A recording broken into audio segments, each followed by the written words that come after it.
прямом эфире работает программа «Новости». В студии Луиза Хатуева и коротко о главных событиях к этому часу.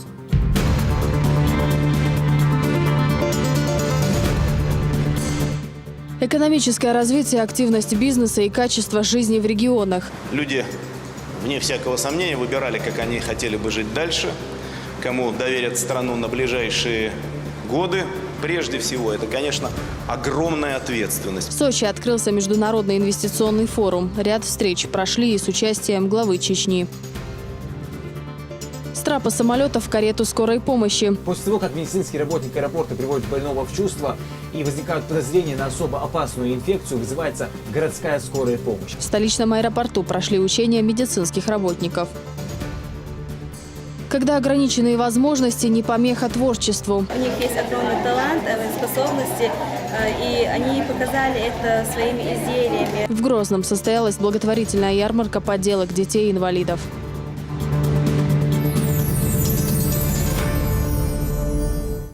Проекты для роста, проекты для жизни. В Сочи открылся Международный инвестиционный форум. В нем приняли участие представители власти, бизнеса и экспертного сообщества. Делегацию из Чеченской Республики возглавил Рамзан Кадыров, который здесь же встретился с рядом официальных лиц. Все подробности у Седы Сапаровой.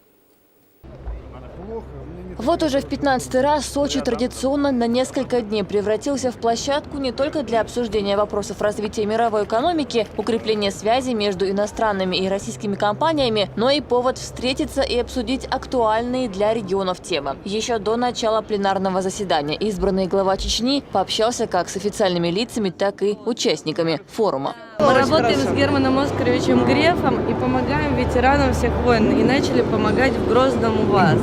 Мы с вашими коллегами встречались. Адам Султанович, вот мы просто в восторге от Грозного и скоро приедем к вам снова.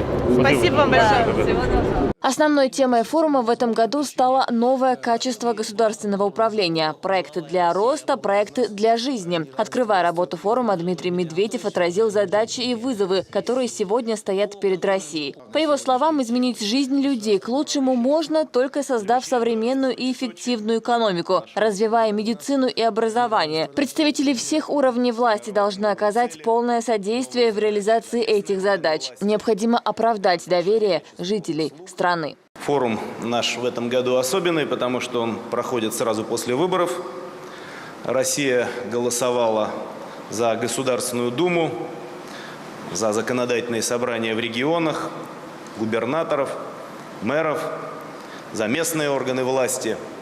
Это почти 40 тысяч мандатов, которые во время избирательной кампании были предметом политической конкуренции между различными политическими силами.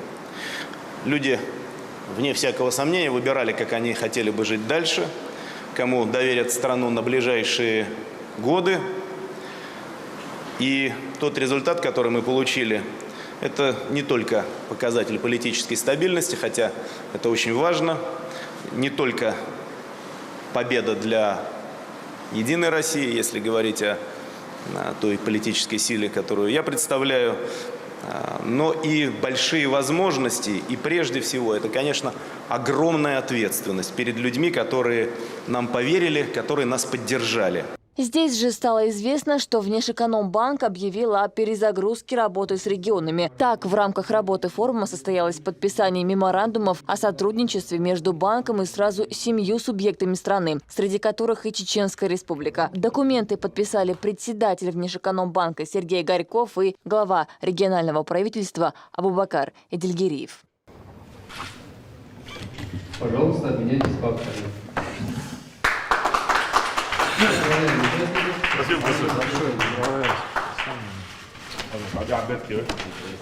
Позже Рамзан Кадыров пообщался с первым заместителем министра России по делам Северного Кавказа. Адес Байсултанов представил избранному главе Чечни приоритетные проекты округа, имеющие стратегическое значение. Среди них, например, медицинский кластер в Кавказских минеральных водах, который должен стать центром медицинского туризма, а также новейших медицинских практик международного уровня. Также на форуме Кадыров ознакомился со стендом Крыма, который ему представил лидер субъекта Сергей Аксенов. Они обсудили с Рамзаном Кадыровым перспективы дальнейшего укрепления сотрудничества между республиками. На данном этапе стороны уже реализуют ряд совместных проектов. Позже руководители субъектов ответили на вопросы журналистов. По словам Кадырова, проблема привлечения инвестиций актуальна для всех регионов, фирм и компаний. Именно этим вопросом в Чечне занимаются постоянно.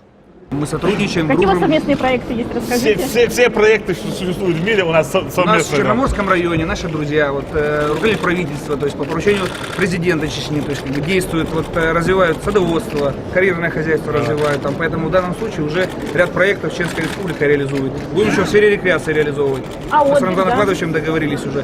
Там порядок Наши все мероприятий. дети отдыхают в Крыму.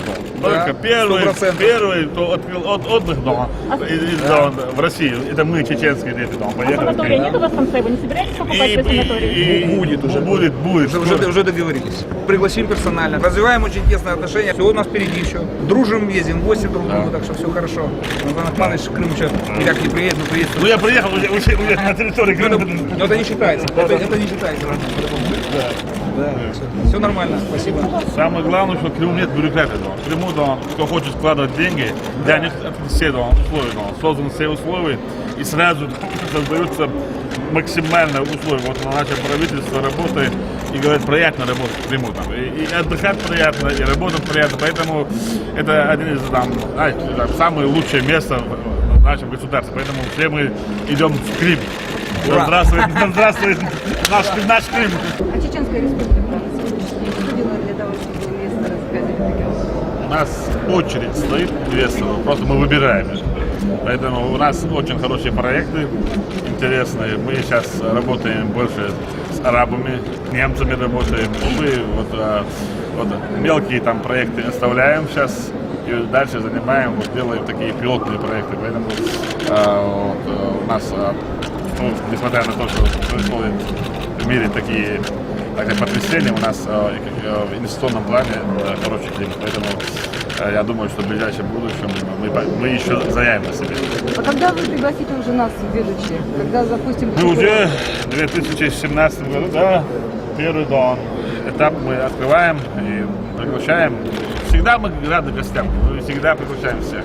Если именно горнолыжный фронт, то 2017 год. Уже 2016 заканчивается, 2017 начинается. Мы тоже в Чеченской республике подтверждаем, что климат инвестиционный очень такой добротный, серьезный. Когда на месте руководитель есть, то все двигается и двигается очень быстро. Есть чему поучиться. Так что перенимаем положительный опыт у наших людей. У вас очень много пересечений. Отдельный туристический маршрут будет в Чечне или нет? Вот как шелковый путь. Да, у нас представители были там, они посмотрели, выбирали маршрут. Наш комитет занимается, правительство занимается, мы открываем каждый день новые свои туристические маршруты. И к нам очень много приезжает туристов в субботу, воскресенье. Я смотрю, там только в Грозном, в горах наших граждан не бывает, только бывают туристы. Я на них смотрю, хорошо. Мой сын был летом, отдыхал в Чеченской республике. А мы тоже ездили. Да, приехал с хорошими впечатлениями. Ему понравилось. Скажите, чемпионат мира будете настаивать на том, что проводили просто? Мы всегда настаиваем там. Я думаю, что все равно они выберут наш регион. Это будет справедливо, потому что в Северо-Кавказский федеральный округ там надо провести один матч. Несправедливо такое отношение. У нас есть все условия для этого. Есть гостиницы, есть там стадион, есть все условия для этого. И почему-то те люди, которые преподнесли там регионы, почему-то там не захотели видеть Северный Кавказ. Это неправильно. Неправильно в политическом, и спортивном, и во всех отношениях это неправильно. Поэтому я думаю, что все равно мы в запасе есть. Мы всегда поддерживаем тех людей, которые что-то не получается. Дай Аллах, чтобы у нас все получилось. Если что-то не получится, мы их поддержим. А со Ставропольским краем будет какое-то сотрудничество? Ставропольский край – это наш старший брат. Без Ставропольского края у нас ничего не получается. У нас все взаимосвязано, в частности по линии образования. И поэтому думаю, что наш старший брат всегда будет нам как младшим помогать. Ожидается, что в рамках Международного инвестиционного форума состоятся брифинги, дискуссии и круглые столы на актуальные темы в современной российской и мировой экономике. Продлится форум до 2 октября. Седа Сапарова, Даниил Авхаров. Новости. В Москве в здании Торгово-промышленной палаты России прошло заседание Российско-Катарского делового совета. В нем приняли участие депутаты Госдумы и самые успешные предприниматели. Наш регион представляла делегация во главе с заместителем председателя правительства Хасаном Хакимовым. В ходе встречи обсудили приоритетные направления общей работы и развития инвестиционной политики. С катарской стороны присутствовал третий секретарь чрезвычайного и полномочного посла Катара Рашид Маджид Аль-Савайди. Между нашими странами прилагаются большие усилия, чтобы сделать качественный скачок в области сотрудничества, используя те потенциальные возможности всяких экономических, торговых, инвестиционных учреждений в двух странах. Хочу указать на те большие возможности инвестиций, особенно в связи с мировым экономическим кризисом.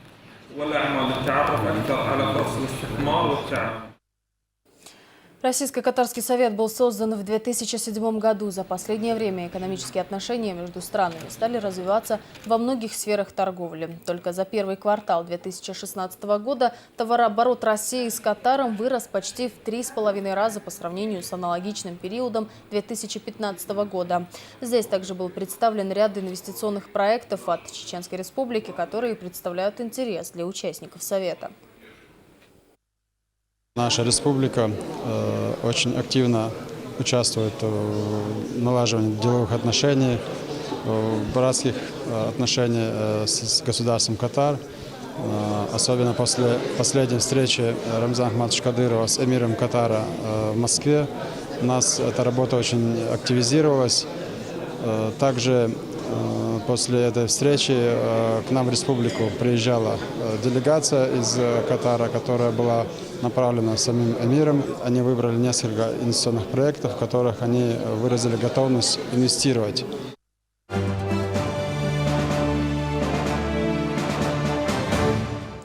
На дорогах региона усилено патрулирование сотрудников ГИБДД. Масштабные рейды проходят на всех главных автомагистралях городов и районов. Только за последние несколько дней составлено более 1000 протоколов. Виды нарушений остаются прежние, но количество ДТП, особенно с участием детей, значительно сократилось. Подробности у нашего корреспондента. Увеличено количество постов, задействованы дополнительные силы МВД. За нарушениями на дорогах республики установлен жесткий контроль. Таковы итоги последнего совещания Рамзана Кадырова, посвященного профилактике ДТП. Всего с 27 сентября текущего года на сегодняшний день доставлено на специализированную штрафстоянку количество единиц техники 1452 машины за грубые нарушения правил дорожного движения. После того, как водитель за определенные грубые нарушения доставляется на штрафстоянку, в отношении него принимаются меры по установлению задолженности по штрафам, после чего ему вручаются эти квитанции, чтобы он оплатил задолженности по штрафам. Наиболее частые нарушения те же, что и раньше. Выезд на встречку, проезд на красный и превышение скорости. Все еще встречаются ДТП с участием несовершеннолетних. Меры наказания, то есть штраф за такое нарушение, это в размере 3000 рублей по статье 12.23, часть 3. В большинстве случаев всех дорожно-транспортных происшествиях, в котором участвуют дети, то есть несовершеннолетние, это непосредственно вина взрослых, так как эти дети перевозятся в салоне автомобиля без удерживающих устройств и в специальных креслах.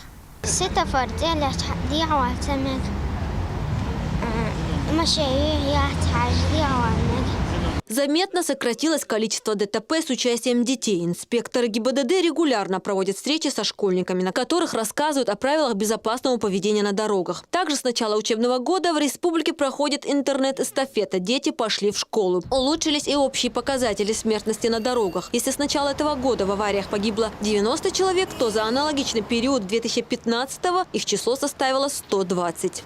Я призываю всех водителей Чеченской Республики не нарушать. Знаю, что органы государственной власти проводят постоянно профилактические работы по этому поводу.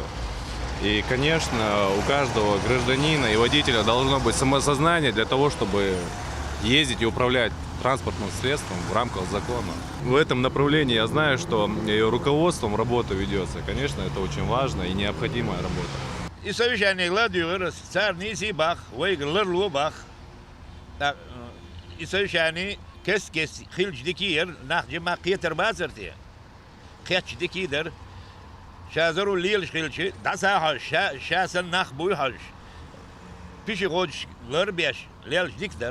Нередко виновниками ДТП становятся и сами пешеходы. Чаще всего нарушают на переходах, игнорируя светофор. Сотрудники ГИБДД призывают всех участников дорожного движения быть бдительными и помнить, что от их поведения на дороге зависит человеческая жизнь. Динара Мурадова, Розана Цамаева, Денис Хавхаров. Новости. Миллионы людей по всему миру ежедневно сталкиваются с электронным мошенничеством. Исключением не стала и Чеченская Республика. В большинстве случаев злоумышленники пользуются доверчивостью граждан. О том, как противостоять этому, говорили в офисе Сбербанка. Как не попасть на уловку киберкарманников, знает Розана Цамаева. Аделина Юнусова разместила в интернете обычное объявление о продаже мебели. Тогда девушка не подозревала, чем это для нее обернется. Объявившийся якобы покупатель по телефону потребовал номер банковской карты и другие данные, объяснив желанием выплатить аванс. Спустя некоторое время девушка заметила недостачу на своем счете. Не могла предположить, что меня обманут. И так получилось, что 7 тысяч списали со счета. За последние 5 лет жертвами афер с банковскими картами стали 30% потребителей во всем мире. Как показал опрос, уровень электронного мошенничества значительно вырос в последние 2 года. На лицевой стороне карты есть номер непосредственно карты, который клиент может свободно кому угодно отдавать. После того, что номер дало 18 значных или 16 или разных или номер, тот человек может вам только перечислить деньги. Снять с вашей карты он ничего не сможет. Когда вы отдаете эти данные, он говорит, сейчас я вам перечислю и перезвонит, я что-то не могу сделать, сделайте еще какие-то данные нужны. В этом случае душный мошеннику. Способов кражи денег с банковских карт мошенники находят немало. Делают даже дубликаты телефонных сим-карт, после чего получают доступ к приложению «Мобильный банк». Таким образом, посторонний человек может свободно пользоваться средствами с вашего счета. До проверки баланса жертва мошенников может и не узнать о краже. Жертвами становятся чаще всего это пенсионеры. Могут даже не знать, там на сайте ничего не оставлять, у них просто может на телефон. Там дети, внук что-нибудь скачивают, какие-то игры, на телефон попадает какой-то вирус. И человек может просто не знать, что ему, например, пенсия поступила, так как этим вирусом блокируются все сообщения, которые ему приходят. Либо, может, запросы, как будто этот клиент, сам пенсионер, отправляет какой-то запрос через интернет, чтобы перевести на карту другому человеку средства. Нередки случаи, когда мошенники звонят своим жертвам и представляются сотрудниками банка. При этом, как правило, запрашивают пин-код карты и другие данные. Сопровождается это просьбой набрать определенные цифры на банкомате. Сбербанк не звонит и никогда не запрашивает и не спрашивает остатки по вашим счетам. Банк может, если даже позвонил вам оператор, может сказать, обращайтесь в ближайшее отделение. В связи с участившимися случаями мошеннических атак в головном офисе Сбербанка прошел брифинг. Его участники обсудили меры защиты от электронных краж. Против них банк ведет активную деятельность. Только в текущем году им удалось предотвратить утечку нескольких миллиардов рублей со счетов своих клиентов. Новая система автоматически находит и блокирует сомнительные трансферы. На сегодняшний день она очень актуальная проблема. Это приобрело массовый характер. Мы предприняли эффективные меры. С этим мы боремся. Просьба гражданам республики не содействовать, не помогать, не давать никому свои карты, не продавать ни за какие деньги. Потому что если они отдают, они попадают в стоп-лист, мы их не можем обслуживать. Они не могут у нас кредитоваться, и они оставляют плохую след в своей кредитной истории. Практически во всех случаях аналогичного мошенничества банк не несет ответственности за потерянную сумму. Исключение представляют кражи, произведенные с помощью так называемого скимминга, когда хакеры прикрепляют к банкомату устройства, считывающие данные каждого пользователя. Поэтому представители банка призывают своих клиентов быть бдительными. Более того, предусмотрена административная ответственность за пересдачу пин-кода Сберкарты другим лицам. Если вы все-таки стали жертвой мошенников, незамедлительно звоните в службу поддержки. Его номер указан на оборотной стороне карточки. Здесь вам помогут заблокировать счет. Затем направляйтесь в ближайшее отделение банка. Его сотрудники помогут перевыпустить карту, либо открыть вам новый счет в банке. Розана Самаева, Шамиль Саламов, Видани Хавхаров. Новости. 5 октября во всем мире отметят День учителя. Незаменимый помощник, кладезь знаний и настоящий друг. Все это о преданных своему делу педагогах. Именно они вносят огромный вклад в воспитание целых поколений, становясь для детей проводниками во взрослую жизнь. В преддверии профессионального праздника учителей я и мои коллеги расскажем о тех, кто посвятил свою жизнь этому нелегкому труду. Слово Ларисе Джабраиловой. Педагогом Маликат работает уже 24 года. Но то, что это ее призвание, она поняла не сразу. Трудовую деятельность начинала врачом. Впрочем, медицинские знания пригодились и здесь. Женщина работает с незрячими и слабовидящими детьми. Специфика, конечно, нашей школы, наших детей особенная. Она отличается от школ общеобразовательных. Программа хотя та же самая, но из-за того, что проблемы со зрением, конечно, у нас есть свои нюансы. Я каждого ребенка пропуская через себя, через свое сердце, зная вот проблемы своего ребенка, наверное, мне очень легко работать именно вот с нашими детьми, с такими. Я получаю удовольствие от своей работы. В интернате почти 200 детей. Маликат для них не просто учитель, но и человек, благодаря которому они познают окружающий мир. Занятия здесь проходят 2 смены. Рабочий день педагога заканчивается лишь поздним вечером. Помимо уроков русского языка и литературы, Маликат учит детей лепить и рисовать. Это вот у детей развивает мелкую моторику, развивает мышление, воображение. То есть они и по образцу лепят на ощупь. Вот здесь дети, вот они брайлисты у нас, вот они и на ощупь лепят, вы видите, остаточным зрением пользуются. И лепят как вот по фантазии. Дети у нас участвуют во многих выставках. Мы участвовали в конкурсе межрегиональном, то есть отправляли работы детей в Краснодар, где наши дети заняли даже гран-при. Эти таинственные для обычного человека знаки – единственная возможность для незрячих людей научиться читать и писать. Маликат Хажиханова – одна из немногих специалистов в республике, которая работает по методу Брайля. Маликат, дик учитель, дик русского, дик алла, дик амадо, дик хадует. Я Маликат, дика юту, дик уроксо, преподаватель, дик амдо, добрый ю, дик юк. Уважение вызывают не только профессиональные качества Маликат Хажихановой. Как говорят ее коллеги, в первую очередь она честный и порядочный человек, настоящий друг, готовый в любую минуту прийти на помощь.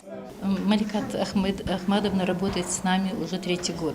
Но за эти годы, я могу сказать, с тех пор, как она пришла в наш коллектив, она оказала очень большую помощь всем преподавателям. К детям она относится очень хорошо. Дети ее любят, тянутся к ней. По любому вопросу бегут к ней. И когда какие-то проблемы возникают у них, они всегда говорят: а вот мы сейчас пойдем к Маликат Ахмадовне, и она нам поможет. Благодаря таким педагогам незрячие дети адаптируются в обществе. Они легко общаются с другими детьми, получают профессию и устраиваются на работу. Это и есть главная награда, признается Маликат Хажиханова. Маликат, дик учитель, урок русский язык. Амадо, дик Лариса Джабраилова, Мансур Сааев и Алаш Издамиров. Новости. В аэропорту Грозного прошли масштабные учения медицинских работников. В них были задействованы сотрудники скорой помощи и инфекционной больницы. В условиях, максимально приближенных к реальным, они проявили свои навыки. Профессионализм врачей оценивали сотрудники Роспотребнадзора и наш корреспондент Саид Ахмадов. накопитель по прилету в международном секторе пассажиру стало плохо. Срочно медиков, продублируйте команду по ДСП. Из Таиланда в Москву. Аэропорт Грозный. Мужчине в возрасте после двухчасового перелета стало плохо. Здесь видно, как он облокотился в сторону рядом сидящего. Женщина это понимает и зовет на помощь окружающих. Быстро срабатывает медицинский пункт международного аэропорта. Но, к счастью, это сценарий условного сюжета. И за кадром стоит целая команда медицинских работников. Присутствуют также и медицинские работники из других регионов. Вот как коллеги обсуждают моменты, с которыми могут столкнуться в любой момент. Вы здесь уже заподозрили, так? Что-то из особо опасного, что-то такого серьезного. Тогда вы свою скорую помощь подключаете, так? Для его временной изоляции. Главная задача медиков – сосредоточиться на оперативном и качественном оказании первой помощи. И пока ожидают скорую, пациенту измеряют давление, пытаются привести в сознание, чтобы узнать, какие у мужчины симптомы. Больного положили на каталку и погрузили в машину скорой помощи. После того, как медицинский работник аэропорта приводит больного в чувство и возникают подозрения на особо опасную инфекцию, вызывается городская скорая помощь. Больной попадает в инфекционный центр, где попадает под полную изоляцию.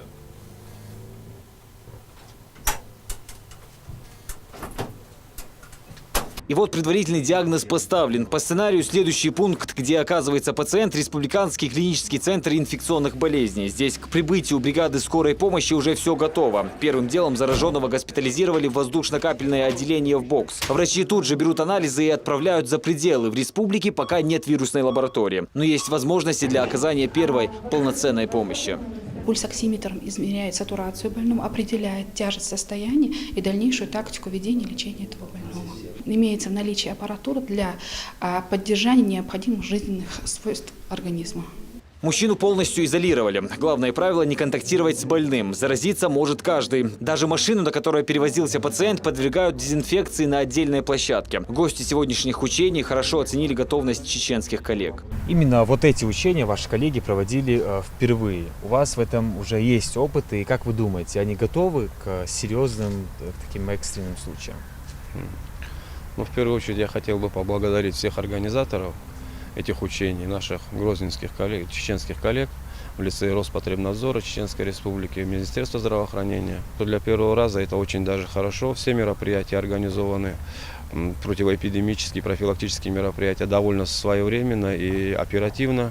Все участники учений на тех этапах, которые мы уже прошли, просмотрели, они показали довольно приличную теоретическую и практическую подготовку.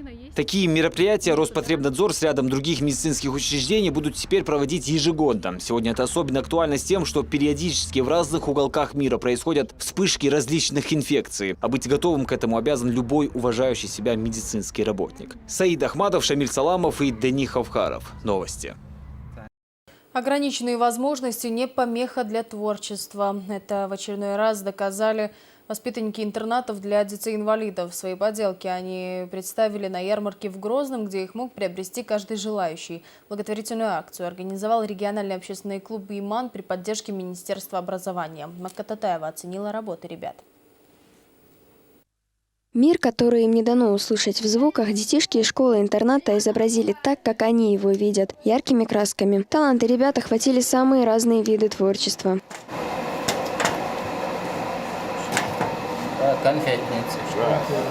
Возможность выставить свои работы воспитанникам образовательной школы-интерната для глухих и слабослышащих детей предоставила региональная общественная организация «Иман» при поддержке Министерства образования и науки Чеченской Республики.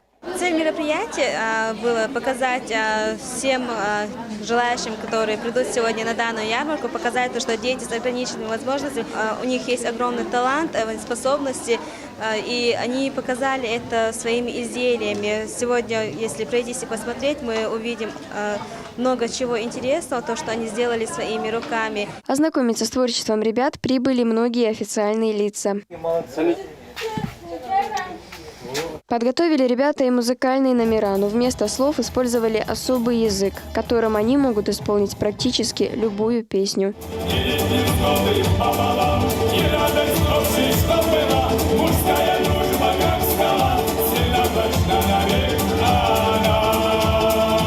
При Приобрести поделки ребят сегодня мог каждый желающий, а на вырученные средства организаторы планируют приобрести оборудование для учреждения. Сегодня мы отмечали Международный день глухих. Это, конечно, очень важный и торжественный праздник для наших деток. Сегодня мы могли наблюдать, как серьезно наши детки подготовились к этому мероприятию. Большая часть выставленных сегодня поделок была раскуплена. По словам посетителей ярмарки, ребята просто поразили их своим мастерством. Мака Татаева, Мансур Саев и Магомед Шатаев. Новости.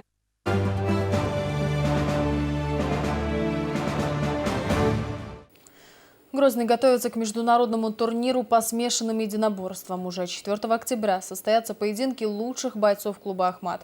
Победители 7 боев станут обладателями чемпионских поясов. Соревнования пройдут в спортхолле «Колизей». На тренировке спортсменов побывал Изнауру Заурбеков. Уже третий этап тренировок. Теперь он гоняет вес. Хусейн Халиев выкладывается в полную силу, чтобы подготовиться к предстоящему турниру «Ахмат Гран-при 2016». Его поединок, где он в схватке за пояс чемпиона WFCA сойдется с бойцом своего клуба Шамилем Завуровым, уже обозначили как главный бой вечера. Друзья по клубу шутят друг над другом в сети Instagram. Шамиль выложил фото с поясом. Пост с этим же трофеем опубликовал и его противник. Шамиль, тебе, конечно, спасибо за такой добрый жест, но фотка с поясом у меня, как ты видишь, уже есть. Этим меня не удивишь, а вот моя коллекция наград нуждается в поясе «Ахмат». Там как раз есть место для одного титула. А у тебя, думаю, в силу твоего опыта мест уже не осталось. Так что без обид, но пояс должен быть у меня. Все это делается для интриги, признается Хусейн. Они с Шамилем близкие друзья, однако в октагоне нужно драться и показывать всем, что ты умеешь. Но в любом случае у нас братские отношения, но за пределами октагона только в клетке мы... это спортивное противостояние, то есть ничего личного, нам просто нужно выйти и показать, кто чему научился, и показать себя, кто насколько готов. На мой взгляд, и я думаю, многие со мной согласятся, это очень такой самый такой, можно сказать, высокий уровень, самый высокий турнир. И, конечно, это, если бы мне в детстве сказали бы, что я когда-то буду биться за пояс Лиги Ахмат, я бы, наверное, в 2 или в 3 раза больше тренировался. Наблюдать за ходом завершающего этапа подготовки и побеседовать с бойцами пришел и президент клуба «Ахмат» Абузейд Висмурадов. В рамках вечера также пройдут бои сыновей главы республики. Спортсмены уже провели сборы на казино «Ам» и в Гудермесе. По словам тренеров, хоть они и готовят бойцов, которые сойдутся друг против друга, болеют они за всех своих воспитанников.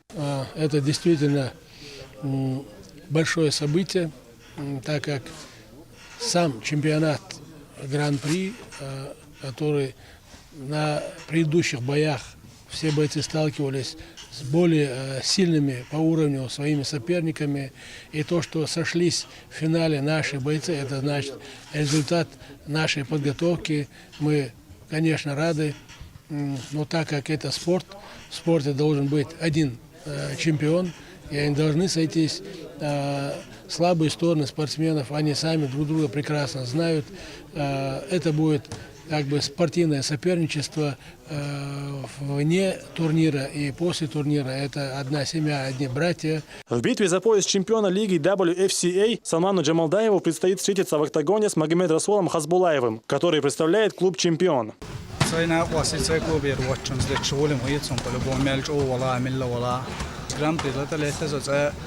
ده كان ساعد على ترنيستيل لازم تيجي نعمل وقت إنه شتات سبريتشين شو يوقع دعوة لنستيل إنه إن سوق دينا أرجرام بريسون وبشي واجنا ده رعاية خليه شو دينا ده مقعدات. Тем временем в спортхолле «Колизей» также полным ходом идут подготовки к финальным боям турнира. Здесь уже установили октагон, и теперь техперсонал занимается креплением конструкций. Октагон, собратья.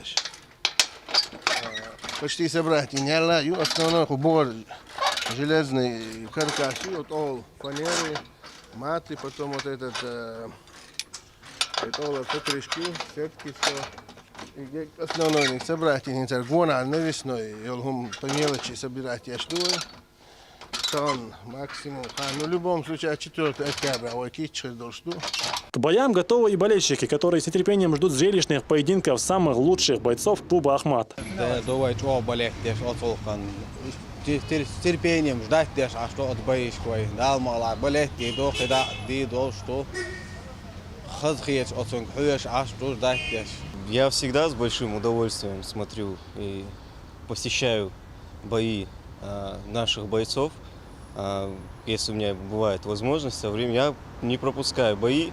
И 4 октября не исключение, я обязательно до Алмала схожу, буду искренне болеть за наших бойцов, потому что смотреть и наблюдать за боями наших бойцов – это большое удовольствие, потому что наша республика – это где действительно славные воины и настоящие бойцы. До финальных боев турнира Ахмат Гран-при 2016, в котором определятся 7 обладателей чемпионских поясов лиги WFCA в различных весовых категориях, осталось уже 4 дня. А Чеченская республика уже готова к зрелищным боям и готова болеть за своих фаворитов. Из Наур Заурбеков, Муслим Типаев и Денис Хавхаров.